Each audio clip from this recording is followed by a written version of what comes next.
Hello, everyone. This is a video about the false hierarchy that we create around the topic of worthiness and how we can unsubscribe from that. So, I want to talk about first why that's important, because so many of us who are on this journey to really understanding how something goes from internal to external, aka the process of manifestation, we think a lot about the topic of worthiness because we hear from all different angles and sources that worthiness is a big part of the manifestation process and often where the blocks are. If you don't know that you're worthy of something, how can you receive it? Is a question that we hear tossed around a lot.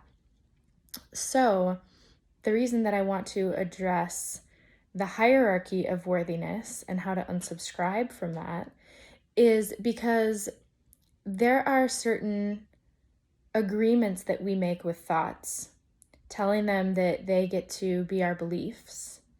And when we decide to change that, we make a lot of space and we allow the beings to come in and benefit us who are really here to be on our side and assist us. So it's not that they're not there, it's that we have beliefs in place that are holding them at bay.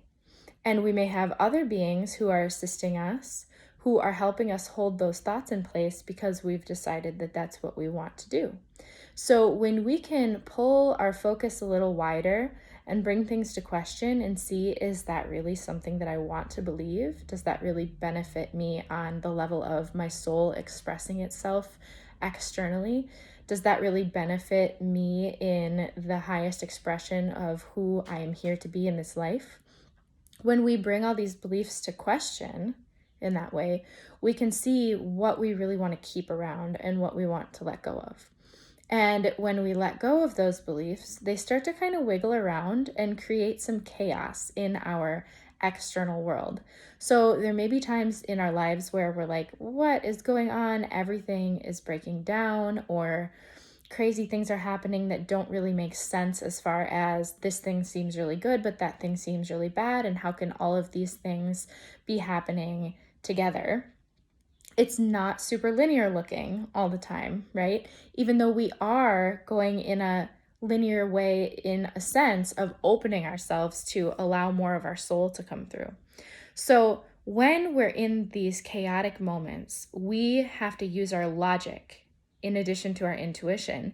And this is where information is really empowering, because we can know logically that, oh, that's what this is. This is what's happening. I remember learning about this.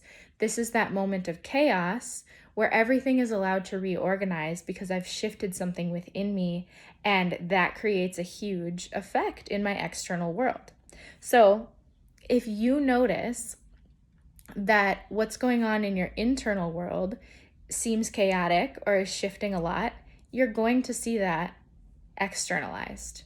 And if you notice it externalized first, you can go inward and ask yourself, what is it that I'm shifting in my internal environment, or what's moving around there? Maybe something's been brought up to your attention that you haven't really noticed yet. Like, it's there and it's in the forefront, and if you were to focus on it, you could see it, but you haven't really noticed that that's something that has come into a different arrangement within you. So with this hierarchy of worthiness, this is something that all of us to some extent have subscribed to up until this time, where we have this opportunity to choose to shift it. And what it looks like is having these stories that we create around why certain people have certain experiences and we don't. So, like, why is this family experiencing war and famine, but mine isn't? Why is that family experiencing having a mansion and mine isn't? And everything in between, right? What is it that creates this differentiation of our experiences based on, it can be based in any area that you want to look at that in. So whether you're thinking about finances, or you're thinking about what someone has or doesn't have, or you're thinking about health, or you're thinking about love, or you're thinking about structure, or you're thinking about bigger world things like environment. And all of these things that we think about, when we bring other people into that place of me and them, I'm looking at what they're experiencing and I'm looking at what I experience, then there's this relational field that's created. There's a relational space. And what we do, instead of keeping that relational space as clear as it ought to be, is we kind of insert or overlay stories into that space, on top of that space. And so then we're not seeing clearly this other person and their soul. And we're doing a disservice to our own soul, because our soul isn't able to express clearly when we're in that position, when we're putting stories over who somebody else is. So we have to clear that channel, we have to clear that pathway, that relational space, in order for ourselves to be the most purely expressed as possible. And when we're in our state of pure expression or flow state, that's when we're able to really create from the soul space, from the heart space, so that the manifestations that are coming into our lives are the things that we've prayed for in our heart space. So we want to start to unravel the stories that we create around why things happen to people and why things happen in general. And what we can do is create this practice space that we bring with us into every single interaction and situation that we encounter. And what that looks like is really just releasing judgment. And judgment has to be expanded to include all of your thoughts and opinions. So when you're face to face with another human being and thoughts come up around who this person is, or maybe where they've been or what they have, and then we notice what happens is we start to also have those stories about ourselves. Oh, they have this, and I'm like this, and I have this, and this is who I am. So what is happening is that there's a level of our being that's asking us to reaffirm the way that we understand things to be, reaffirm my own identity, put this person in a position that reaffirms what I already understand about myself and believe. And so that's where the stories come in. And it's not a wrong thing, right? We're taking judgment off, so we can't say that it's wrong. It's not a bad thing because we're not judging it as being good or bad or anything else. But what it is it's a mechanism of the way that we function as human beings, of the way that the mind functions. And we also have the power, always, in every moment, to bring ourselves into the body and bring ourselves into the heart space so that we can reunite with our energy body and really find our presence in that space. And then the thoughts are allowed to reorganize so that they don't have to keep upholding those same beliefs that we've decided are going to be the ones that we just go with forever. That's where things get to shift. That's where new experiences get to happen because we've opened and cleared the relational space. So this is a practice that we bring into every moment and interaction with other people, and not just with other people, but even with other things that we're encountering, like media. So when we're looking at something that isn't maybe even necessarily another real person, but it could even be reading something, then we're going to have those thoughts come in that tell us something about the person that we're reading about, or that wrote the thing, or that created the thing, or whatever, or just a group of people in general. And then we're also going to have those thoughts that come in and they tell us something about us. So sometimes the telling us about us part actually looks like we're saying something or affirming something about someone else. But really, it's only ever about us, because this internal experience is actually all that we have. We're not able to project outside of ourselves. Everything happens inside. And then there's this natural mechanism, the way that the energetics of this dimension function is to present us with that exact belief right there in front of us. So when we change our beliefs, the way that the world magnetizes toward us, or the experiences that we create that are external, change. So we have to change the way that we think about ourselves in order for us to be attracting or creating different circumstances. And that even goes as far as how people relate to us in our intimate relationships. So when we really cultivate that knowing of ourselves on a soul level, by getting back into that free space of the heart, the energy body, and releasing the mind to just kind of do its work and reorganize itself, then the way that we're relating to the people that we're close to changes too. And we don't have to externally go out and try to change or fix anybody else, because when we change our internal expression of self, or our internal understanding of self, then that expression of self changes, and people have to match up to that in the way that we are giving out the energy. So if you're looking at other people and seeing like, okay, so that person has this much and that person has that much, and so here's this story that's around that, even if you don't think that you're a part of that story that you're talking about with those other two people, you're inserting yourself into a hierarchy of worth simply by affirming that a hierarchy of worth could even exist. So anytime that you're affirming that a hierarchy of worth could exist, you naturally assume that you are also a part of that. And the issue there is that you're putting yourself in a position then naturally that is not 100% worthy. But the truth is that we are 100% completely worthy, because we are souls. And there's no worth, there's no value there at all.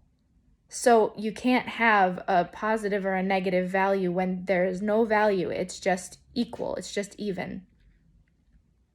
So if you're in a position where you are measuring your worth at any given moment, depending upon your actions, then maybe you do something that you consider to be good. There's a judgment, and then you judge yourself as good. You do something that you consider to be bad. There's a judgment, and you consider yourself to be bad. You place yourself somewhere on this spectrum, this hierarchy of completely unworthy to completely worthy, which you could never even quantify. And you create this imagined story of where you are on that in any given moment. And then something secondary happens, which is that you move yourself into a spiral, a momentum of creating more of that same energy. So if you consider yourself to be more worthy, then your next action is going to be something that affirms that again. And if you consider yourself to be less worthy, your next action is going to affirm that again. And you'd think, okay, well, so then if I always think that I'm up here on this side of the spectrum where I'm more worthy, then I'll keep doing things that are that way, right? And so then I'm going to just keep moving up the spectrum. The issue with that is that the whole spectrum is an illusion. And as much as you're trying to climb that ladder toward more and more and more worthiness, there will come something that shakes you up and puts you in a position of experiencing some sort of, I didn't live up to this in the way that I wanted to. So a failure, a mistake, some shame, some guilt, something like that. And then you're knocked back off and you go down the other direction again. So we don't want to keep wobbling back and forth on this imaginary hierarchy of worth. What we want is to understand our soul's inherent worth. And in that space of inherent worthiness, we receive everything, anything and everything that our soul carries. So there are these truths inherent in our soul that we naturally express into the world as we've come. And so when we can clear that relational channel between this expression of self, this identity, and the soul, that's where the real work happens. So that's what we call the internal work, and that's what expresses externally. So the work is, how do I return myself into the position of being soul? That's the big question that is the work, right? And we have tools that we use in order to do this. And those tools are really quieting the mind, getting rid of the noise so that we can just hear what's naturally there. We want this hum.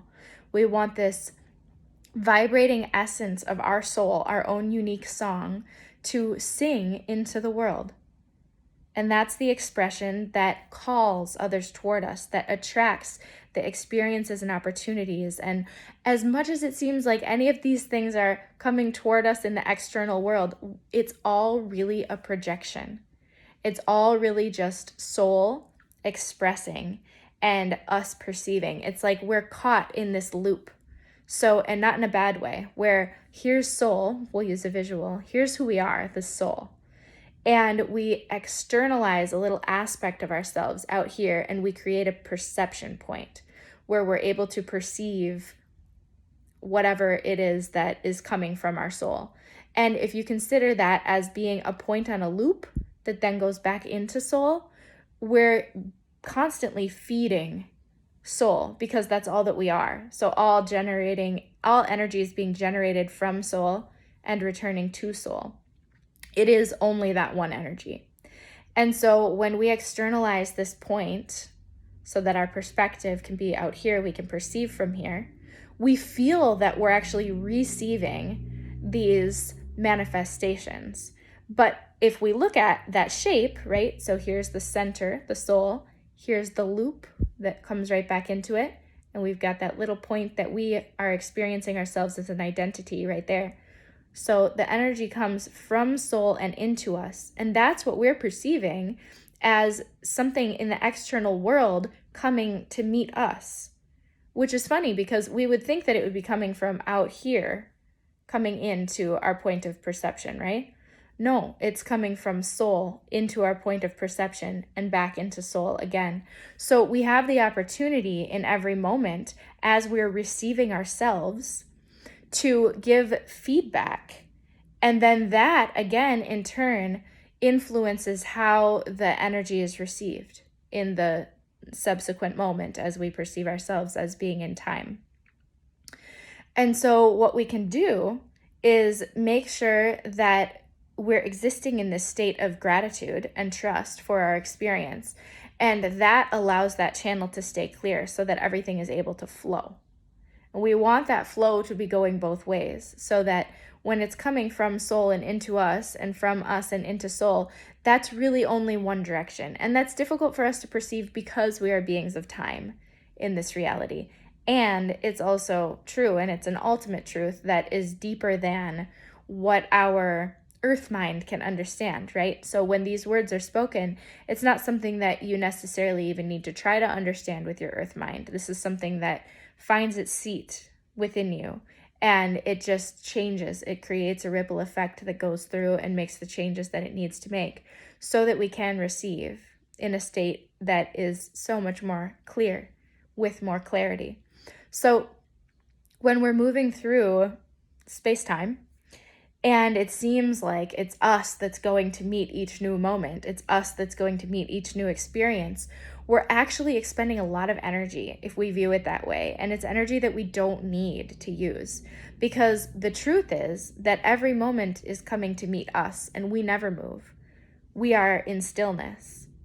And everything that seems like it's moving around us and coming from us or to us or whatever is all ultimately existing in this one well, this one spring of energy. And so we don't actually need to expend any energy to go anywhere. We just need to allow life to mobilize us. And from that position, we all of a sudden have energy to organize more and to do more and to receive more. And so when we can clear our mind, when we can drop into the body and have a body experience, we actually are allowing ourselves to have a real soul experience.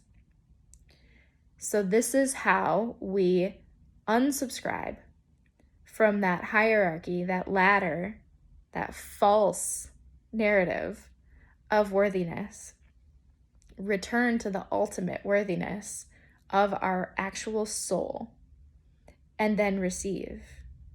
And everything comes, and it's effortless, and it's bright and beautiful, and the feelings and emotions are all real because that's what we're here for. So it's not going to be just bliss and happiness all the time, but it's going to be depth, and it's going to be real, and it's going to exclude that sense of fear that says, I don't think that I could handle that.